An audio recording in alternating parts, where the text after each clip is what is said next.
देशी बियाणेवाल्या प्रकाश सिंग रघुवंशी यांच्या बियाणं चळवळीमध्ये त्यांच्या कुटुंबियाची अतिशय मोलाची अशी साथ त्यांना मिळते। आज रघुवंशीची तिसरी पिढी लवकरच चौथी पिढी सुद्धा देशी बियाणं वाचवण्याच्या चळवळीमध्ये दाखल होतीये।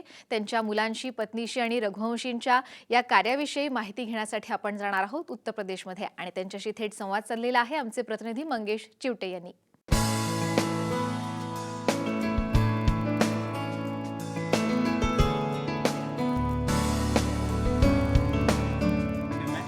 हम देख रहे हैं कि पूरा परिवार भी आपके साथ यहाँ पे जुड़ा है, काम में लगा है।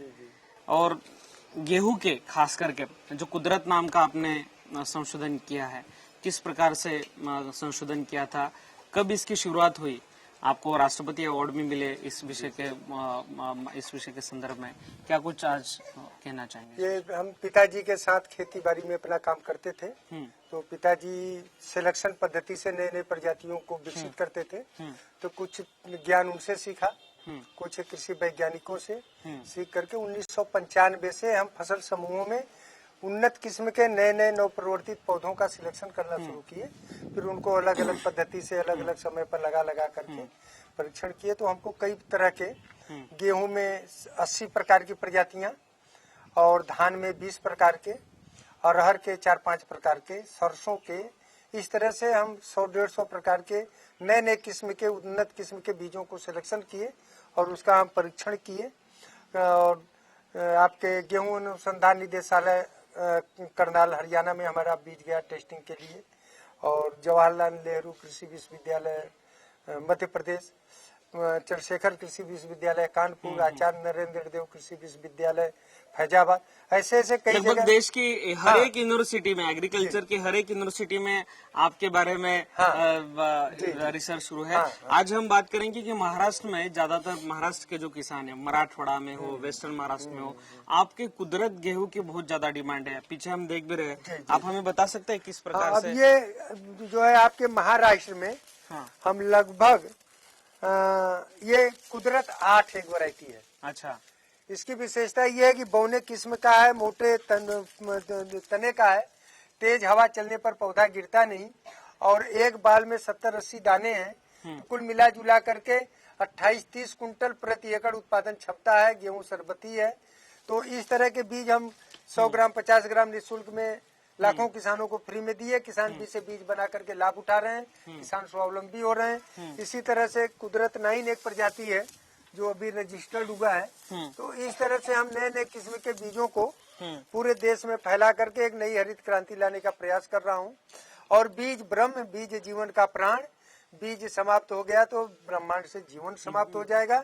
इसलिए बीज को बचाना और बढ़ाना हम किसान भाइयों का धर्म और कर्तव्य बनता है। हमारे पूर्वज भी आदिकाल से सिलेक्शन ही करके बीजों को बचाते और बनाते चले। बिल्कुल सही बात। मुझे एक और बात अच्छी लगी आपकी कि मैं जब इतिहास में हम थोड़ा सा अगर जायजा लेते हैं तो विनोबा जी ने जिस तरह से भूदान मूवमेंट चलाई थी, जी, तो उसी प्रकार से बीजदान मूवमेंट कह सकते हैं हम। हाँ, ये बीजदान महादान अभियान बहुत पवित्र कार्य है। अगर घर घर में देसी बीज पहुंचाना है, उन्नत किस्म के बीजों का अगर भंडार देश भर में लाना है, तो यह जो है बहुत सहज और सरल तरीका है कि बीज दान महादान अभियान चलता रहे। और प्रभु की कृपा से और देशवासियों के प्रेम स्नेह से और सहयोग से आज कम से कम 15-20 लाख किसान परिवार तक भारत देश के 10-12 प्रांतों में यह कुदरत बीज पहुंच चुका है। और किसान को बीज दान कर रहे हैं। यहाँ पे अगर हम देखते हैं तो काफी सारे सर्टिफिकेट्स यहाँ पे आपकी जो कर्तृत्व है इसका दाखला देते हैं। महाराष्ट्र में भी आपका महात्मा फुले कृषि विद्यापीठ का राहुरी का दिख रहा है, कृषि विज्ञान केंद्र रायसेन का दिख रहा है, राष्ट्रपति अवार्ड का भी अभी हमें दिखाई नजर दे रहा है यहाँ पे। तो कुल मिला के ये राष्ट्रपति अब्दुल कलाम जी ने कलाम साहब से 2007 में, प्रतिभा पाटिल जी से और प्रणब मुखर्जी जी से अभी हमारी प्रदर्शनी को देख रहे थे लखनऊ में। और ये मुख्यमंत्री हैं और स्वामीनाथन जी देश के बहुत बड़े कृषि वैज्ञानिक हैं, मासेलकर जी हैं। प्रकाश जी, ये सारे सर्टिफिकेट्स तो आपका कर्तव्य तो सिद्ध करता है, लेकिन आत्मीयता की जब बात आती है तो खेती के प्रति आपकी आत्मीयता समझ में आती है। आपकी पहली जनरेशन से लेके आज तक आपने आपके पोते का नाम भी कुदरत रखा है, अभी समझ में आया। तो किस प्रकार से ये पूरी आप बता अब देंगे? पिताजी के ज्ञान से हमें लाभ मिला और हमारे द्वारा जो है लाखों किसानों को लाभ मिला।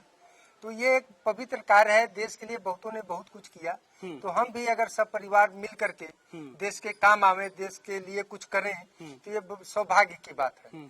तो हम अपने इस कुदरत बीज अभियान को और कुदरत के बीज की दान के लिए मेरे मन में आया, ये तो मेरे बेटे हैं रणजीत कुमार सिंह, इनका बेटा ये है। तो हम पिताजी एक पीढ़ी, मैं दूसरा पीढ़ी, ये तीसरे पीढ़ी और ये कुदरत चौथे पीढ़ी, इनका नाम ही कुदरत दे दिया। अच्छा। और इनको अभी से कुदरत बीज के बारे में बताता रहता हूँ, बड़े ध्यान से सुनते रहते हैं, बहुत चालाक है। अब देखिए ये गेहूं का पौधा हाथ में लिए हैं, थोड़ा भी शर्मा नहीं, कहते हैं बीज बचाओ किसान बचाओ। अच्छा। बीज बचाओ देश बचाओ का एक स्लोगन नारा भी देते रहते हैं। अच्छा। जैसे लोग खेत पे से अपना काट के ले आते हैं यहाँ पर, हम लोग उसको अलग अलग करके पीट के सूप से पछोड़ के अलग अलग थैले में भर के उसका नाम लिख लिख के सुरक्षित रखे थे। अगर मिक्स हो जाएगा हमारे पति और बच्चों का सब मेहनत बेकार जाएगी। बिल्कुल बिल्कुल। आपके बेटे भी हमारे साथ हैं, उनके साथ भी बातचीत करेंगे। आप शिक्षा कब तक आपने ली और इस काम में आपने यानी पूरा आत्मसमर्पण, पिताजी ने जो गद्दी संभाली है, लोगों के लिए समर्पित भावना से जो बीजदान मूवमेंट शुरू किया, आप किस तरह से देखते, किस तरह से परंपरा आगे ले? हमारा तो सौभाग्य है कि हम लोग पिताजी के कामों में जो है हाथ बटा रहे हैं और हम लोगों से भाग्यशाली कोई नहीं है कि हमको मतलब बाबा से लेके पिताजी से लेके ये विरासत के रूप में मिला हुआ है, जिसको हम लोग का बहुत भाग्य है कि हम लोग इस चीज को लेके आगे चले और हमेशा घूमते रहते हैं। तो जहाँ हमको 10 किसान भाई मिल जाते हैं वहाँ पे कुछ बीज दान महादान हम लोग करते रहते हैं, जिससे आज के नवयुवक जो है पीढ़ी में भी बीज दान महादान और खेती से जुड़े रहने का हम लोग प्रयास। प्रकाश सिंह यांचे तिसरे चिरंजीव सुद्धा सोबत आहेत। आपका नाम बताइए और आप भी इस काम में पूरे जुड़े हैं? हमारा नाम संदीप कुमार सिंह है। हाँ। और जो है उसके बाद इसी काम में लगे हैं, बीज बचाओ देश बचाओ। और उसके बाद जो है मतलब सिलेक्शन करते हैं, पिताजी तो बीज बनाते हैं, तो हम लोग ला करके अलग अलग पीट करके उसका बीज बनाते हैं। अच्छा। तो इसको रखते हैं, यानी पूरा परिवार ही साथ में यहाँ पे इकट्ठा होकर काम करता है।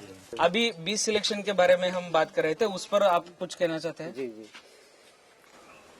देसी बीज को बचाने का हम लोग प्रयास कर रहे हैं। देसी बीज से ही, देसी बीज आजादी का बीज है, एक बीज से अनंत बीज होने की क्षमता है जो, और उन्हीं बीजों का चयन करना चाहिए जो अपने जलवायु मौसम के अनुकूल की प्रजातियां हों, उसी बीज को लगाना चाहिए और उसको उसी बीज को बढ़ाना चाहिए आगे, ताकि जो है हर किसान जो है घर पे बीज बना ले, बीज बनाकर समय अनुसार लगावे और उसके बाद फिर दोबारा वो बीज काम में आएगा। अच्छा, बिलकुल सही बात आहे। पूरा परिवार या ठिकाणी एकत्रितपणे काम करताना आपल्याला पाहायला मिळतोय। समर्पित भावनेने या ठिकाणी काम केलं जाते। माझ्या पाठीमागे सगळा परिवार आता आपण पाहिला, सर्टिफिकेट्स पाहिले आणि महाराष्ट्रामध्ये कुदरत हा जो गहू सातत्यानं चर्चेत राहिलेला आहे, त्याचे खऱ्या अर्थानं या ठिकाणी संशोधक आता आपल्या सोबत आहेत आणि त्यांना राष्ट्रपती पुरस्कार पण या संदर्भात मिळालेला आहे। माझ्या पाठीमागे इकडं उजव्या हाताला आपण पाहू शकत आहात, हा वेगळ्या पद्धतीचा धान पण त्यांनी इथं संशोधित केलेला है। इसके बारे में मुझे आप क्या ये धान की सिलेक्शन प्रजाति है, लाल बासमती नाम इसका दिया हूँ। और खुशबूदार ये चावल है और उपज क्षमता 20-22 कुंटल प्रति एकड़ का है। किसी प्रकार का कोई बीमारी नहीं है और जलवायु के घटती बढ़ती तापमान को सहने की इसमें क्षमता है। अच्छा, अगर अधिक पानी लग जाता है तब भी पौधा गलता नहीं, अब पानी की कमी भी पड़ गया तब भी यह धान किसी न किसी तरह से हो जाता है। तो हम ऐसे ही पौधों का सिलेक्शन करके बीज विकसित करता हूँ जो कि जलवायु के घटती बढ़ती तापमान को सहने की क्षमता हो, बीमारी न हो। पीछे हमने तूर भी देखी और मूंग भी कुछ देखा था। तूर के बारे में क्या? तूर में ये है कि एक तो प्रजाति है चमत्कार जो कि 180 दिन में हो जाती है, रेड कलर का उसका बीज है। अच्छा। एक वैरायटी है कुदरत 3 230 दिन में होता है, लेकिन वो बहुवर्षीय है, उसमें उगठा रोग नहीं लगता। अच्छा। फल ज्यादा लगते हैं। तो हम इसी तरह से जो है बीज का सिलेक्शन करते रहते हैं, परीक्षण करते रहते हैं और किसानों को परीक्षण करने के लिए देते रहते हैं, ताकि जो परंपरागत कृषि का विधि है वह बरकरार रहे और हमारे किसान भाई जो बाजार आधारित खेती कर रहे हैं, नुकसान हो रहा है, कर्ज में फंस रहे हैं, उससे उनको छुटकारा दिलाने के लिए बिल्कुल। मैं प्रयास कर रहा हूँ, यह प्रयास सफल हो रहा है। यही आपका कुछ सोच है, क्योंकि पीछे आपने लिखा है आजाद भारत की आजाद खेती, यानी आपके हिसाब से अभी भी खेती स्वातंत्र में नहीं है, ऐसा लगता है? हाँ, नहीं है। जब तक हम पराधीन रहेंगे, दूसरे के आश्रित रहेंगे, बीज पर, खाद पर, तब तक हम जो है स्वतंत्र नहीं है। इसलिए जो है हम देश के एक एक किसान को देसी खाद, देसी बीज बनाने की जरूरत है, ताकि हमारे राष्ट्र की धरोहर, खुशहाली का बीज, आजादी का बीज, देसी बीज हमारे हाथ में हो, हमारे अधिकार में। बिल्कुल से। और एक यहाँ पे हमें दिखाई दे रहा है पौधा किस्म और कृषक अधिकार संरक्षण प्राधिकरण कृषि एवं सहकारिता विभाग की एक पूरी यहाँ पे एक हाँ, यहाँ सर्टिफिकेट भी दिख रहा है। हाँ। आपके कुदरत करिश्मा नामक चावल गेहूँ क्या रजिस्ट्रेशन? ये हाँ, हमारा गेहूं कुदरत 9 गेहूं की एक वैरायटी है। अच्छा। उसका रजिस्टर्ड हो गया है यहाँ से। हमारा अधिकार उस पर मिल गया है। अच्छा। उसका भी बीज में इस प्रोडक्शन करके पूरे देश में फैलाने का प्रयास कर रहा हूँ। और उसी के साथ ही हमारा तुअर, अरहर, कुदरत 3 भी जो है रजिस्ट्रेशन के लिए गया हुआ है। सरकार से हमको काफी सहयोग मिल रहा है मेरे काम को देखते हुए। यहाँ पे एक न्यूज भी दिख रहे मराठी में है, हाँ. गंगा किनारेवाला कुदरत गहू जळगावात लेंडी नाल्याच्या काठ्यावर. मराठी वर्तमानपत्रांमध्ये सुद्धा याची चांगले मोठ्या प्रमाणामध्ये दखल घेतलेली आहे. अॅग्रो वृत्तपत्रानं सुद्धा वेळोवेळी कुदरत बद्दल माहिती दिलेली आहे आणि पेटंट आता रघुवंशी यांना हे मिळालेलं आहे. आपण पाठीमागं पाहू सुद्धा शकतोय. एक समर्पित भावनेनं शेतीसाठी अशा पद्धतीनं एक चळवळ, बीजदान चळवळ त्यांची या ठिकाणी सुरू आहे. विनोबा भावेंनी ज्या पद्धतीनं एक भूदान चळवळ सुरू केली होती, अगदी त्याच पद्धतीनं बीजदान चळवळ या ठिकाणी रघुवंशी जी करतायत. रघुवंशी बहुत बहुत शुक्रिया आपका साम टीव्ही में हिस्सा लेने के लिए, बहुत आभारी है. अशाच पद्धतीचे शेतकरी जर खऱ्या अर्थानं महाराष्ट्रात आणि देशामध्ये जर या ठिकाणी घडले आणि समर्पित भावनेनं दुसऱ्या शेतकऱ्यांना सुद्धा मदत करण्याचा प्रयत्न त्यांनी सुरू ठेवला, तर महाराष्ट्रातील आणि भारतातील शेतीला नक्कीच पुन्हा एकदा सुवर्णकाळ येईल, हे मात्र नक्की. कॅमेरा पर्सन मिलिंद घागसह मंगेश चिवटे, डेडिया, वाराणसी.